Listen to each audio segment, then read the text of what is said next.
Buenos días, Diego Montaño lo saluda desde La Razón Radio. ¿Cómo estás, Diego? Buenos días. Un gusto estar contigo. Muchísimas gracias por la invitación. No, a usted las gracias. Para hablar de este tema es usted experto en el tema, pero realmente es algo que cada vez nos incomoda más a la población. Hablar de economía porque la situación se va agravando. Eh, Esta crisis de combustible se la veía venir. ¿Desde cuándo se encendieron las alertas? ¿Cuándo? ¿Cuál fue el detonante, José Gabriel? Mira, el el año pasado, el anteaño pasado, mejor dicho, uno veía, por ejemplo, reportes de YPF que te decían que se venían agotando las reservas de combustibles de YPF. Si recuerdas, entre noviembre y diciembre del 2023 ya se filtraron reportes de gerencias de YPF que señalaban que veníamos agotando rápidamente las reservas en las refinerías. Esto obviamente generaba un riesgo operativo muy grande. Luego, a partir de eso, el agotamiento de los dólares de YPFB, porque aquí hay que ser muy claro, YPFB es la que paga el combustible, pero a partir de medidas como las que se habían implementado en la ley del presupuesto ya del 2021, que le obligaba a YPFB a entregar sus dólares al Banco Central, pues era claro que íbamos a entrar en una crisis energética sustancial. A eso hay que sumarle la caída en la producción de petróleo. Mucho foco se hace sobre el gas, porque evidentemente este es el que genera los dólares para el país, pero el petróleo, que es de donde sacamos el diésel y la gasolina, sobre todo para el consumo interno, viene cayendo en su producción de manera dramática. Hoy día producimos la misma cantidad de gas que producíamos en enero del 2006, pero en el caso de petróleo producimos la mitad del petróleo que lo que producíamos en 2006. Eso nos lleva a incrementar las importaciones. 9 de cada 10 litros de diésel que consumimos hoy día en Bolivia son importados y 6 de cada 10 litros de gasolina que consumimos en Bolivia hoy día son importados. Simplemente para ponerlo en contexto, allá por 1985-86, en la crisis de la UDP, Bolivia producía la totalidad de la gasolina que consumía y de hecho un poco más porque exportábamos a la Argentina, y en el caso del petróleo producíamos el 80% de nuestro consumo. Entonces en ese momento no era un problema. Hoy día tenemos, además de la falta de divisas, un problema energético enorme. En el caso ya coyuntural actual, la falta de combustible en algunas regiones, como es el caso de Santa Cruz, ya se venía sintiendo desde antes de Carnaval inclusive, y se venía señalizando la necesidad de tomar medidas urgentes porque era evidente que los despachos de combustible eran cada vez menores. El gobierno decía que esto tenía que ver con una sobredemanda por las fechas de Carnaval y que esto se iba a solucionar rápidamente. Luego la falta de combustible empezó a extenderse al resto del país y hoy día ya es generalizada. Entonces, yo te diría que sí, que era una crisis anunciada desde ya mediano plazo, pero que en el caso coyuntural de hoy, se venía viendo desde hace al menos un mes. Ahora, José Gabriel, la solución pasa por aprobar estos 1.600 millones de dólares que están, en palabras de la gente del gobierno, bloqueados en la Asamblea Legislativa Plurinacional. No, lamentablemente el gobierno, y hay que decirlo de manera honesta, está mintiendo descaradamente. Te explico por los motivos. Primero y principal, el gobierno se apoya en el concepto de fungibilidad del dinero. Ellos dicen, no importa para qué son los créditos, una vez que los desembolsan, entran a la cuenta del Banco Central y dólares más, dólares menos significan exactamente lo mismo. Nosotros usamos esos dólares para comprar combustibles. En el fondo, eso puede ser sostenible si tú tienes un flujo constante de recursos. El problema es que Bolivia hoy día no tiene un flujo constante de recursos. Entonces, si te depositan 100 millones de dólares para un puente que requiere importaciones, la maquinaria con la que se va a construir ese puente, el hierro con el que se va a construir ese puente y muchos insumos, además de las utilidades de las empresas que normalmente son extranjeras en esa escala de obras, pues no se van a poder reponer y por lo tanto te has comprometido a construir una obra que luego no vas a poder pagar porque has utilizado esos dólares en otras actividades. Ahora bien, el otro argumento pasa por los desembolsos una vez aprobados en la Asamblea. La lógica o la dinámica administrativa cuando se aprueba un crédito en la Asamblea es todavía muy larga. Muchos de estos créditos tienen que pasar todavía por un proceso administrativo en los organismos multilaterales. Luego de eso hay que convocar o hay que pedir, por ejemplo, estudios de prefactibilidad, estudios de impacto ambiental, dependiendo si son proyectos, infraestructura o cualquier otro tipo de acción por la que nos hemos comprometido con ese crédito. Y por lo tanto, administrativamente, el primer desembolso de cualquiera de esos créditos puede estar demorando entre 3, 6 e incluso 12 meses. Es A decir eso que, hay que sumar, perdón. es decir que si mañana aprueba la Asamblea un crédito, no es que va a haber al día siguiente la cantidad de recursos y como decía el presidente YPFB en una entrevista, ese mismo día se paga a los proveedores y listo, solucionado el tema. No, eso es falso porque de nuevo la aprobación de la Asamblea autoriza al Poder Ejecutivo a firmar un contrato y una vez firmado ese contrato hay que seguir una serie de pasos administrativos para los desembolsos. Y finalmente lo que te quería comentar es el hecho de que en el fondo los organismos multilaterales son bancos y los bancos tienen que calzar sus flujos de ingresos y egresos. Si nosotros hoy día vamos a un banco y le pedimos un crédito, sobre todo si es un crédito grande, el banco primero nos va a hacer una serie de evaluaciones e incluso una vez aprobado el crédito, nos va a decir el desembolso sale en 10, 12, 15 días porque yo tengo que ver cuántos recursos, con cuántos recursos dispongo para poder hacerte ese desembolso porque yo necesito tener liquidez también como banco para enfrentar mis otras obligaciones. Entonces, no es que hoy día los organismos multilaterales tienen los 1.600 millones de dólares que están comprometidos o que están en las leyes paradas en la Asamblea, listos para desembolsar para Bolivia y pues tienen ese dinero inmovilizado y preparado. No es de esa manera como funciona el esquema de financiamiento internacional y por lo tanto esta idea de que podemos utilizar los créditos y las aprobaciones como un mecanismo para enfrentar esta crisis pues es falsa. Bien, entonces, camino, opción A del gobierno, créditos, descartado, porque de repente, y lo más probable es que no tengan éxito en la Asamblea, porque es lo que se ha visto en los últimos años, a las pruebas me remito, y por lo que menciona usted. Camino número 2, criptoactivos. El uso de criptomonedas es una posibilidad que se está barajando, que se está abriendo la opción a YPFB. ¿Esto es factible? ¿Es de alguna manera, se puede regular que no exista ahí algún tipo de negociado con el cambio paralelo o no? Bueno, primero la señal que nos han dado es una señal altamente devaluatoria. Ya ayer quien hace seguimiento a las criptomonedas se habrá dado cuenta que arrancamos el día con un USDT a 11 bolivianos con 30 y cerramos el día con un USDT a 11 bolivianos con 50. Ahora en la mañana empezó ya subiendo muy rápidamente. Eh, el gobierno está probablemente ya tomando medidas desesperadas y este tipo de cosas pues resumen un poco la desesperación.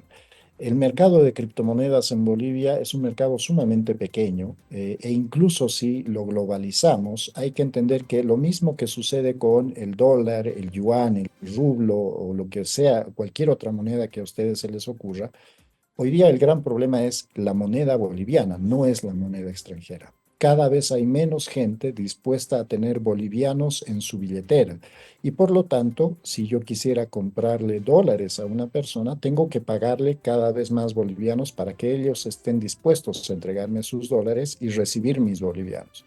Lo mismo sucede en el caso de los USDTs. Son una moneda que a pesar de ser digital, una criptomoneda, son escasas y por lo tanto pues hay que pagar cada vez más, sobre todo si se paga con bolivianos, para poder obtenerlas. La idea de que esto te permite esquivar la necesidad del dólar es incompleta porque también, y lo admitió ayer el presidente de PFB, una vez comprar estos USDT, lo que haría YPFB es comprar con estos USDT dólares y al final del día pagar el combustible con dólares, que es básicamente lo mismo que está sucediendo hoy día. Entonces, lo que suceder si es que este mecanismo termina operativizándose. Yo personalmente creo que no va a ser posible por el solo hecho de que el mercado de criptomonedas en Bolivia es todavía pequeño y no se operan volúmenes grandes como los que necesitaría YPFB. Pero en caso de que se lograra, pues lo que va a suceder es que el tipo de cambio paralelo, por lo menos en las criptomonedas, va a empezar a subir fuertemente. Y esto se ha vuelto un señalizador de los otros tipos de cambio en el mercado.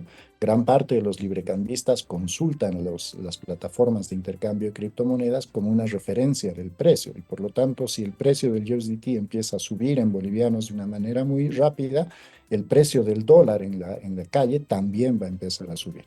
Cierro con esto, si eso sucede, lo que vamos a tener es una presión inflacionaria muy grande, porque gran parte de los costos de producción que hoy día Bolivia tiene vienen por el lado de las importaciones.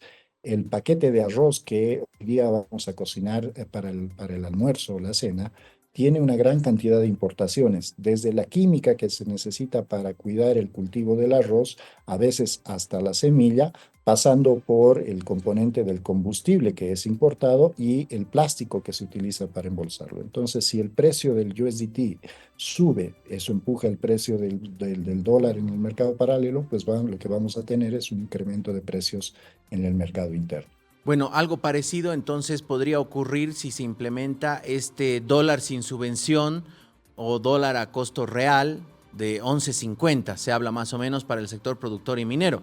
Eso iría directamente a toda la cadena de alimentos del país. Correcto, de hecho ayer ya la CAO mencionaba eso y aquí también hay que tomar en cuenta el flujo de recursos que tienen los productores.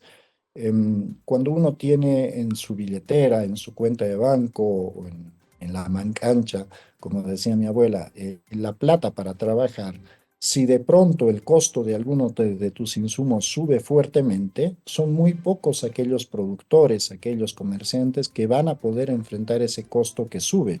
¿Por qué? Porque no tienen el dinero suficiente para poder comprar ese insumo que ha subido de precio. Algunos seguramente van a poder hacerlo, pero la gran mayoría de los pequeños y medianos productores pues no lo van a poder hacer. En consecuencia, lo que sucede en primer lugar es que aquellos que sí pueden asumir el costo de un combustible a 11.50, 12 o incluso 15 bolivianos, dependiendo cómo esté el tipo de cambio, pues van a tener mayor capacidad de tomar el mercado, van a poder incrementar su poder de mercado.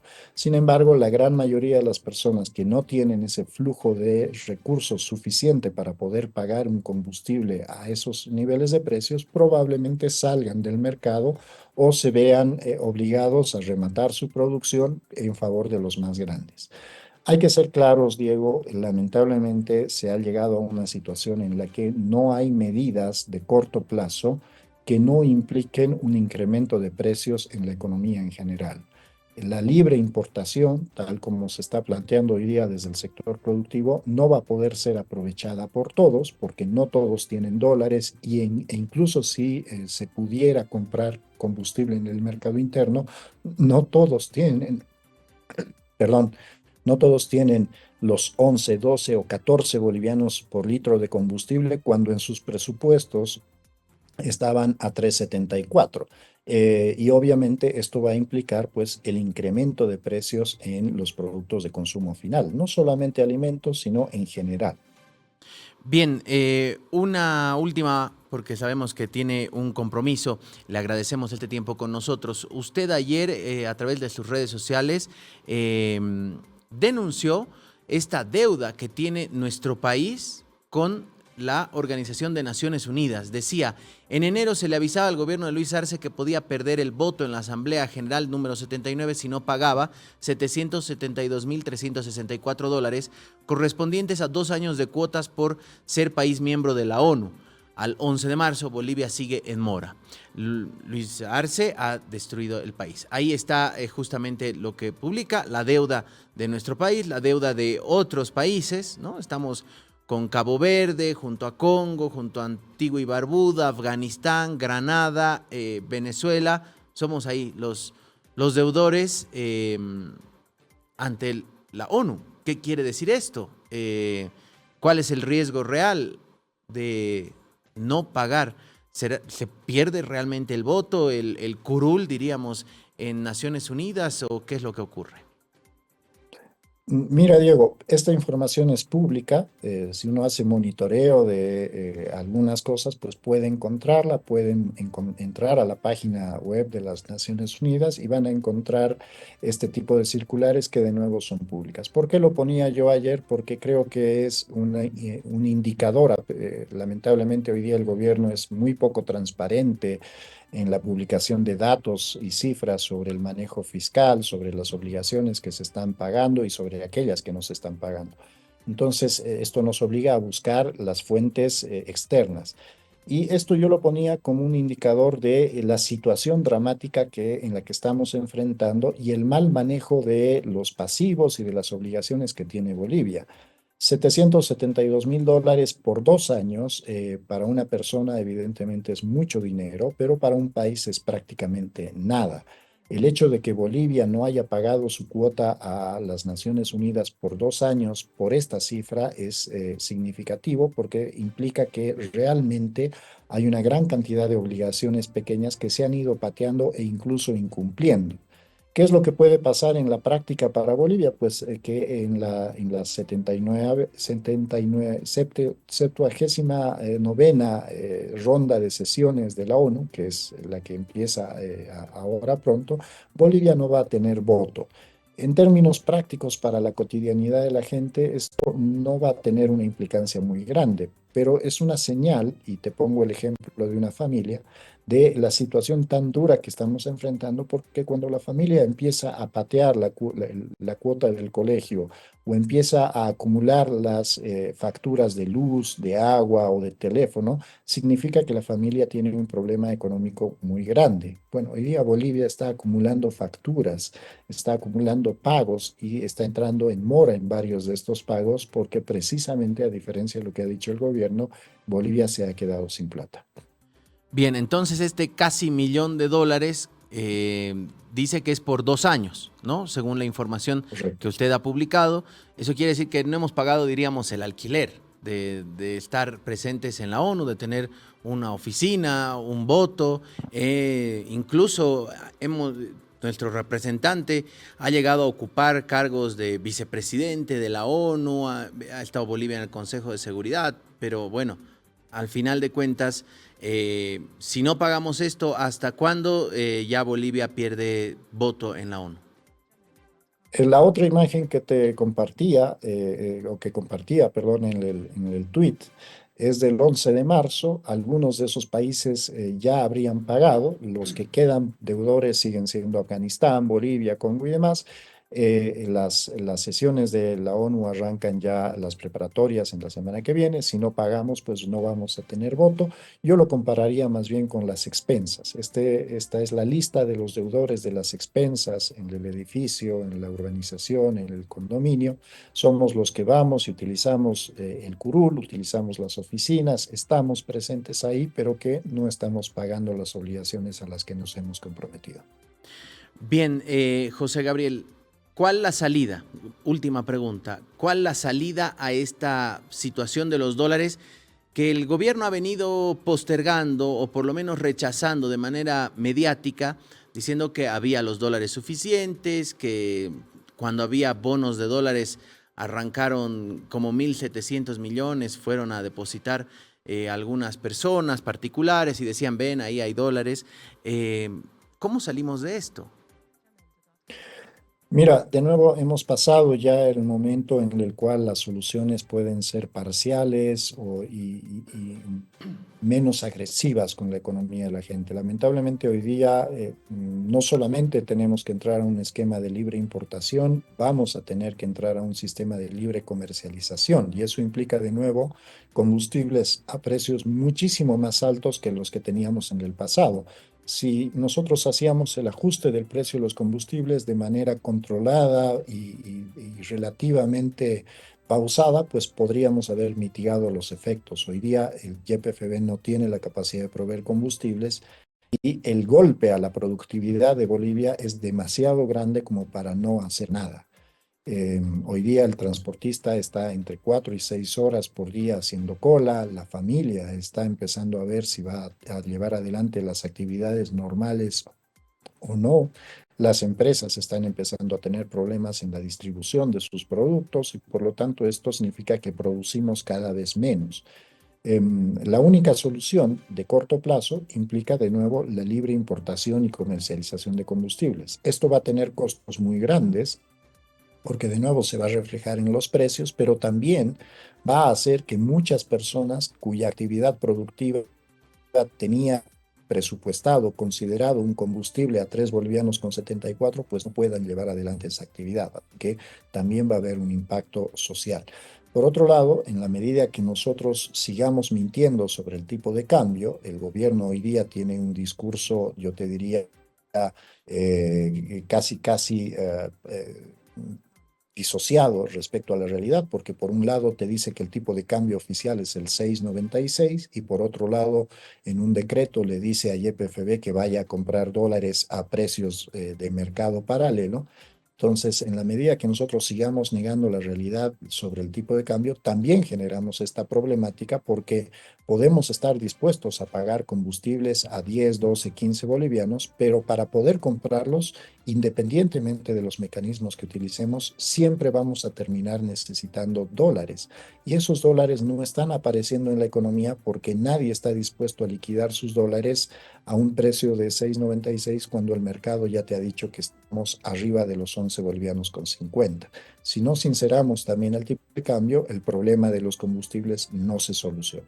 Pero estas dos cosas juntas se tienen que hacer de manera conjunta de nuevo y al mismo tiempo esto hay que ser conscientes y honestos, pues van a generar un cambio en los precios en general que estamos viendo en la economía. José Gabriel, muchas gracias por este tiempo con nosotros. Vamos a estar convocándolo. Es época electoral. Propuestas ya se van disparando en torno a la economía. Tras esta crisis de los combustibles, por supuesto, todo esto va a tener mayor importancia. Muchas gracias. Será hasta otra oportunidad. No, el gusto ha sido todo mío, Diego. Que sea un buen día para ti, la audiencia. Igualmente, José Gabriel Espinosa.